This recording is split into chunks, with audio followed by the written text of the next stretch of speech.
রাজ্যে থাবা বসাচ্ছে জিবি সিন্ড্রোম, যা নিয়ে উদ্বিগ্ন স্বাস্থ্য ভবন। বুধবার স্বাস্থ্য ভবনে জিবি সিন্ড্রোম নিয়ে জরুরি বৈঠকের ডাক। উপস্থিত ছিলেন স্বাস্থ্য সচিব সহ অন্যান্য আধিকারিকরা। বৈঠকে বলা হয়, কোনো রোগী হাসপাতালে এই নমুনা নিয়ে পৌঁছলে তার তথ্য দ্রুত স্বাস্থ্য ভবনে দিতে এবং এই রোগের চিকিৎসার জন্য প্রয়োজনীয় ব্যবস্থা গ্রহণ করতে, যেমন plasma therapy, ventilation support system ও ইন্ট্রাভেনাস ইমিউনোগ্লোবিউলিন ইনজেকশন সমস্ত পরিকাঠামো পর্যাপ্ত পরিমাণে মজুত রাখার নির্দেশ দেওয়া হয়। এছাড়াও এই বৈঠকে উপস্থিত ছিলেন বাঙ্গুর ইনস্টিটিউট অব নিউরোসায়েন্সের একজন স্নায়ুরোগ বিশেষজ্ঞ, বিসি রায় শিশু হাসপাতালের অধ্যক্ষ, কলকাতা মেডিকেল কলেজের শিশুরোগ বিভাগের প্রধান এবং সংক্রামক রোগ বিশেষজ্ঞ অধ্যাপক চিকিৎসক যোগীরাজ রায়। নিশ্চয়ই আমি সেই বৈঠকেও ছিলাম। সেখানেও অনেক আলোচনা হয়েছে যে মহারাষ্ট্রের মতো আমাদের প্যানিক করার কিছু নেই। মানুষজনকে সবাইকে আশ্বস্ত করে জিবি সিন্ড্রোম 100 বছর ধরে অসুখ আছে, আমরা ছোটোবেলা থেকে দেখে আসছি। এই মুহূর্তে ঠিক হয়েছে যে এখানে যত ভর্তি হচ্ছে সেগুলোকে এরা স্বাস্থ্যবান প্রখর দৃষ্টি রাখবে, প্রপার ম্যানেজমেন্টে যাতে পায়, সাপোর্টিভ অ্যান্ড আইভিআইজি ইমিউনোগ্লোবিন যেখানে যা যা দেওয়ার, ভেন্টিলেটার সাপোর্ট সবই দিয়ে যাতে করে আমরা প্রত্যেক পেশেন্টের সাহায্য করতে পারি বাঁচবার জন্য। এই রোগে প্যারালাইসিস হয়ে যায়, তারপর ভেন্টিলেশনে রাখতে হয়, তা না হলে মৃত্যু পর্যন্ত ঘটতে পারে বলে জানান Park Circus Institute of Child Health শিশুরোগ বিশেষজ্ঞ ডাক্তার প্রভাস প্রসূন গিরি। দেখুন, গুলেনবারি সিন্ড্রোমে যে সমস্যাটা হয়, ওখানে বারবার যেটা বলেছি, রেসপিরেটরি প্যারালাইসিস হয়ে যায়। আমরা যে মাসেল দিয়ে শ্বাস নিই, এই শ্বাসের মাসেলটা প্যারালাইসিস হয়ে যায়। তো শ্বাসের মাসেল প্যারালাইসিস হওয়ার সঙ্গে সঙ্গে ভেন্টিলেশনে দিতে হয়।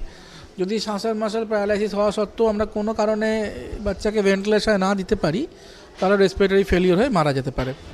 বিভিন্ন পেটের অসুখ, শ্বাসকষ্টজনিত অসুখ হওয়ার পর শরীরে স্নায়ু সহ পেশিতে প্রভাব ফেলে, ফলে প্যারালাইসিস হয়ে যায়। যদিও এর ওষুধ অত্যন্ত দামি, যা সরকারিভাবেও দেওয়া হয়। বিভিন্ন পেটের অসুখ বা শ্বাসকষ্টজনিত অসুখ হওয়ার পরে একটা ইমিউনোলজিক্যাল প্রবলেম হয় শরীরে, সেখান থেকে নার্ভগুলো অ্যাফেক্ট করে।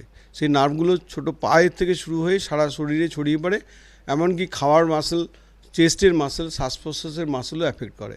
এটা ব্রেন অবধি পৌঁছয় না, কিন্তু তার আগে প্যারালিসিস হয়ে যায়, উইকনেস হয়ে যায়, খেতে পারে না, ভেন্টিলেটার সাপোর্ট লাগে। অন্যদিকে ডেঙ্গুর পর এবার জিবি সিন্ড্রোমের হানা শহরে। জিবি সিন্ড্রোমে আক্রান্ত হয়ে park Circus Institute of Child health হাসপাতালে চিকিৎসাধীন 2 শিশু। তার মধ্যে একজনের অবস্থা আশঙ্কাজনক। দুজনকেই ক্রিটিক্যাল কেয়ার ইউনিটের ভেন্টিলেশনে রাখা হয়েছে। দক্ষিণ 24 পরগনার জয়নগরের দক্ষিণ বারাসাতের বাসিন্দা বছর 7-এর শিশু আস্তে আস্তে তার শারীরিক উন্নতি হচ্ছে। অন্যদিকে বাগুইয়াটির বছর 8-এর শিশুটির অবস্থা অত্যন্ত আশঙ্কাজনক। এছাড়াও 2-3 জন শিশু গুলেনবারি সিন্ড্রোমে আক্রান্ত হয়েছে বলে সন্দেহ প্রকাশ চিকিৎসকদের। যদিও স্বাস্থ্য পরীক্ষার পরেই জানা যাবে তারা জিবি সিন্ড্রোমে আদৌ আক্রান্ত কিনা। 2টি বাচ্চাই ভেন্টিলেশনে আছে, একটি বাচ্চা একটু রিকভারি করছে, তার আমরা ভেন্টিলেশনের যেটা স্পিড সেটা আস্তে আস্তে কমাচ্ছি। মাঝে মাঝে কিছু সময় ভেন্টিলেশন ছাড়ে দেখার চেষ্টা হচ্ছে শ্বাস নিতে পারছে কিনা। আরও একটি বাচ্চা ক্রিটিক্যালি সিক, তার যে অসুখটা সেটা আরেকটু কমপ্লিকেটেড, একটু ওয়াইড স্পেকট্রাম, একটু অ্যাটিপিক্যাল। এই অসুখে অনেকদিন ভেন্টিলেশনে রাখতে হয়, সেক্ষেত্রেও বিভিন্ন রকম জটিলতা সৃষ্টি হয়, যেমন নিউমোনিয়া, শরীরের বিভিন্ন জায়গায় রক্ত জমাট বাঁধা ইত্যাদি আরও রোগ দেখা যায়। তো বহুদিন ধরে কোনো পেশেন্ট যদি আইসিইউতে বা ভেন্টিলেশনে থাকে, তাহলে আইসিইউ রিলেটেড, ভেন্টিলেশন রিলেটেড অনেকগুলো কমপ্লিকেশন দেখতে পাওয়া যায়। তো সেসব কমপ্লিকেশনসের মধ্যে ভেন্টিলেটর অ্যাসোসিয়েটেড নিউমোনিয়া হয়, শরীরে বিভিন্ন জায়গায় রক্ত জমা হয়ে যায়, থ্রম্বোসিস, পালমোনারি থ্রম্বোএম্বোলিজম হয়, হসপিটাল অ্যাকোয়ার্ড সেপসিস হয়। তো অনেকগুলো কারণ থাকে, তো সেগুলো কোনো কারণের মধ্যেও কিন্তু মৃত্যু হতে পারে। গত বছর 12 থেকে 13 জন শিশু এই হাসপাতালে জিবি সিন্ড্রোমে আক্রান্ত হয়ে ভর্তি হয়েছিলেন।